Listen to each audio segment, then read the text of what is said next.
بسم اللہ الرحمن الرحیم۔ السلام علیکم ورحمۃ اللہ وبرکاتہ۔ محترم سامعین کرام، آج کی اس ویڈیو کے اندر ہم آپ کو بتانے والے ہیں وہ کون سے علاقے ہیں جہاں پر CAA لاگو نہیں ہوگا۔ ویڈیو شروع کرنے سے پہلے آپ سے مؤدبانہ درخواست ہے، اگر آپ بھی حالات حاضرہ سے واقف رہنا چاہتے ہیں تو جلدی سے ہمارے چینل کو سبسکرائب کر دیں، بیل آئیکن گھنٹی کے بٹن کو ضرور دبا دیں تاکہ ہر آنے والی ویڈیو بر وقت آپ کو حاصل ہو جائے۔ محترم سامعین کرام، مرکزی حکومت نے پیر کو لوک سبھا انتخابات سے عین قبل شہریت ترمیمی ایکٹ CAA 2019 کے نفاذ کا اعلان کیا۔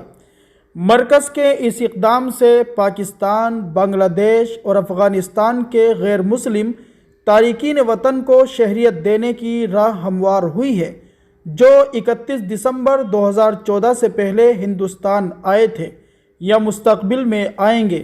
یہ قانون شمال مشرقی ریاستوں کے بیشتر قبائلی علاقوں میں لاگو نہیں ہوگا۔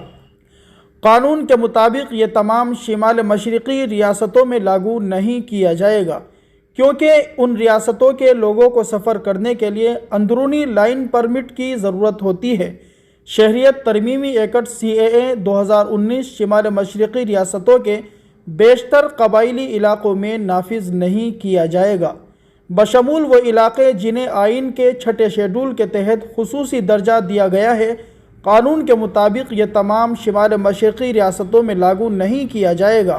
قانون کے مطابق یہ تمام شمال مشرقی ریاستوں میں لاگو نہیں کیا جائے گا جہاں ملک کے دیگر حصوں میں رہنے والے لوگوں کو سفر کرنے کے لیے انر لائن پرمٹ کی ضرورت ہوتی ہے۔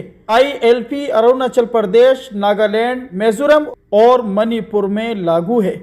حکام نے قواعد کا حوالہ دیتے ہوئے کہا کہ قبائلی علاقے جہاں آئین کے 6 شیڈول کے تحت خود مختار کونسلیں تشکیل دی گئی ہے، انہیں بھی CAA کے دائرے سے باہر رکھا گیا ہے۔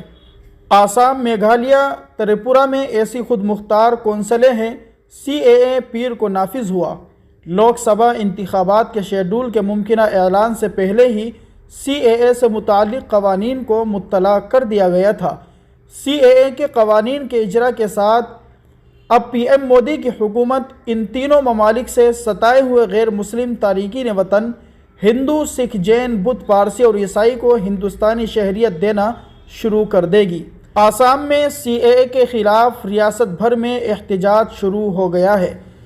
CAA کے نفاذ نے پاکستان، بنگلہ دیش اور افغانستان سے غیر دستاویزی غیر مسلم تارکین وطن کو شہریت دینے کی راہ ہموار کر دی ہے۔ AASU نے کہا کہ وہ مرکز کے اس اقدام کے خلاف قانونی جنگ لڑے گی۔ محترم سامعین کرام، ہم آپ کو بتاتے چلے ملک ہندوستان کے اندر CAA کا اعلان کیا جا چکا ہے۔ دعا کیجیے اللہ تبارک و تعالی ہمارے ملک ہندوستان کی حفاظت فرمائے، یہاں پر رہنے والے ہر ایک ہندوستانی کی حفاظت فرمائے، بطور خاص مسلمانوں کی حفاظت فرمائے۔ اللہ تبارک و تعالی ظالموں کے ظلم سے، شریروں کے شرارت سے، حاسدین کے حسد سے اللہ تبارک و تعالی ہمارے اس ملک کو محفوظ فرمائے۔